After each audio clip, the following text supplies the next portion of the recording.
ಕರ್ನಾಟಕ ರಾಜ್ಯ ಹೋಟೆಲ್ ಸಂಘದ 70ನೇ ಸರ್ವ ಸದಸ್ಯರ ಸಭೆ ಇದು. ಈ ಸಭೆಗೆ ನಮ್ಮ ರಾಜ್ಯದ ಎಲ್ಲ ಭಾಗದಿಂದನೂ ಒಬ್ಬರು ಇಬ್ಬರು ಅಂತ ಭಾಗವಹಿಸ್ತಾರೆ. ನಮ್ಮ ಈ ಇದರಲ್ಲಿ ಏನಾಗುತ್ತೆ, ಹಿಂದಿನ ರಾಜ್ಯ ವಾರ್ಷಿಕ ಸಭೆಯಿಂದ ಇಲ್ಲಿ ತನಕ ಏನೇನು ಬೆಳವಣಿಗೆಗಳಾಗಿದ್ದಾವೆ, ಉದ್ಯಮದ ವೃದ್ಧಿಗೆ, ಉದ್ಯಮದ ಸಮಸ್ಯೆಗಳಿಗೆ ನಾವು ಚರ್ಚೆಗಳನ್ನ ಮಾಡ್ತೇವೆ. ಎಲ್ಲ ಒಗ್ಗಟ್ಟಾಗಿ ಉದ್ಯಮದ ಒಂದು ಮಟ್ಟವನ್ನು ಉತ್ತಮಗೊಳಿಸೋದು ಕೂಡ ನಮ್ಮ ಜವಾಬ್ದಾರಿ. ಸಂಘಟನೆ ಒಟ್ಟಾಗುವುದೇನು ಕೇಳಿದ್ರೆ, ಉದ್ಯಮ ಬೆಳವಣಿಗೆ, ಒಂದು ಉದ್ಯಮದ ಮಹತ್ವ, ಇದೆರಡು ಬಹಳ ಮುಖ್ಯ. ಸಮಸ್ಯೆಗಳು ಬಂದಾಗ ಅಧಿಕಾರಿಗಳಿರ್ಬೋದು, ಸರ್ಕಾರ ಇರ್ಬೋದು, ಯಾವುದಕ್ಕೆ ನಾವು ಮುಟ್ಟಬೇಕಾದ್ರೆ ಅದು ಮಾಧ್ಯಮ ಬಹಳ ಮುಖ್ಯ. ಇಂದಿನ ದಿನಗಳಲ್ಲಿ ನಮ್ಮ ಸಮಸ್ಯೆನ ನಾವು ಮಾಧ್ಯಮದಲ್ಲಿ ತಂದಾಗ ಅದಕ್ಕೆ ಸಂಬಂಧಪಟ್ಟವರು ಸಕ್ರಿಯರಾಗಿ ನಮಗೆ ಸಹಕಾರವನ್ನು ಕೊಡ್ತಾರೆ, ಸ್ಪಂದಿಸ್ತಾರೆ, ಸಮಸ್ಯೆಗೆ ಒಂದಿಷ್ಟು ಪರಿಹಾರವೂ ಸಿಗ್ತಾ ಇದೆ. ಬೆಳವಣಿಗೆ ಏನಂದರೆ ಅತ್ಯಂತ ವೇಗದಲ್ಲಿ ನಡೀತದೆ. ಅಂಥ ಒಂದು ವೇಗದಲ್ಲಿ ನಡೆಯುವಂತಹ ಬದಲಾವಣೆಗಳಿಗೆ ಉದ್ಯಮವನ್ನು ಉಳಿಸ್ಕೊಳ್ಳೋದು ಒಂದು ಚಾಲೆಂಜ್ ಇದೆ. ಇವತ್ತಿನ ದಿನ ಕಾರ್ಮಿಕರನ್ನ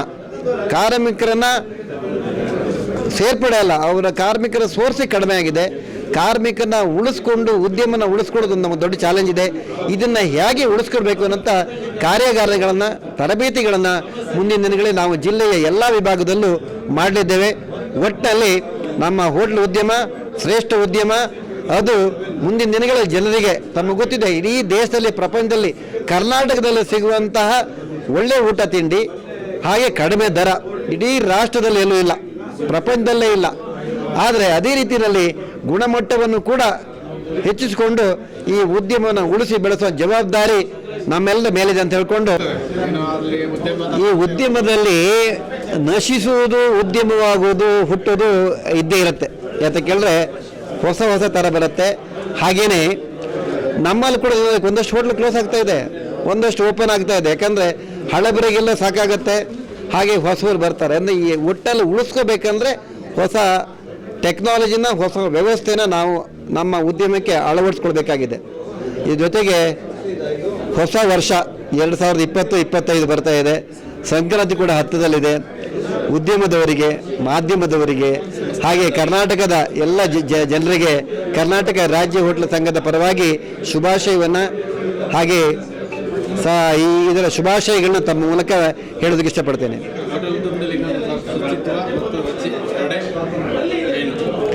ತಾವು ಗಮನಿಸಿ, ಶುಚಿ ರುಚಿ ಎರಡು ಅತ್ಯವಶ್ಯಕ ಆಗಿದೆ. ಯಾತಕ್ಕೆ ಕೇಳಿದ್ರೆ, ನೀವು ಎಲ್ಲೇ ಹೋದರೂ ಕೂಡ ಒಂದು ಹೋಟ್ಲ ಬೋರ್ಡ್ ನೋಡ್ತೀರಾ, ಇದು ಯಾವ ಹೋಟ್ಲು ಅಂತ. ಬ್ರ್ಯಾಂಡೆಡ್ ಹೋಟ್ಲು, ಕ್ಲೀನಾಗಿದ್ದವ್ರು ಇನ್ನೊಂದು ಹೋಟ್ಲು ಮಾಡಲು ಅವ್ರ ಹೋಟ್ಲಿಗೆ ಹುಡ್ಕೊಂಡು ಹೋಗ್ತೀರಾ. ಒಂದು ಕಾಫಿ ಕುಡಿಬೇಕಾದ್ರೆ 3 ಕಿಲೋಮೀಟರ್ 4 ಕಿಲೋಮೀಟರ್ ಹೋಗ್ತಾರೆ, ಒಂದು ಊಟ ಮಾಡ್ಬೇಕಾದ್ರೆ 5 ಕಿಲೋಮೀಟರ್ 10 ಕಿಲೋಮೀಟರ್ ಹೋಗ್ತಾರೆ. ಅಂದರೆ ಅದರ್ಥ ಕಾಂಪಿಟೇಷನ್ ನಮ್ಮ ಉದ್ಯಮದಲ್ಲಿದೆ. ನಮ್ಮ ವ್ಯಾಪಾರ ಉಳಿಸ್ಕೋಬೇಕಾದ್ರೆ ನಾವೇ ಮಾಡಬೇಕಾಗಿದೆ. ನಾವು ಈ ಒಂದು ಅವಶ್ಯಕತೆಯನ್ನು ನಮ್ಮೆಲ್ಲ ಹೋಟ್ಲು ಸದಸ್ಯರಿಗೆ, ಹೋಟ್ಲು ಬಾಂಧವರಿಗೆ ಹೇಳ್ತಾ ಬರ್ತೀವಿ, ನಮಗೂ ಅಳವಡಿಸ್ಕೊಡ್ತೇವೆ.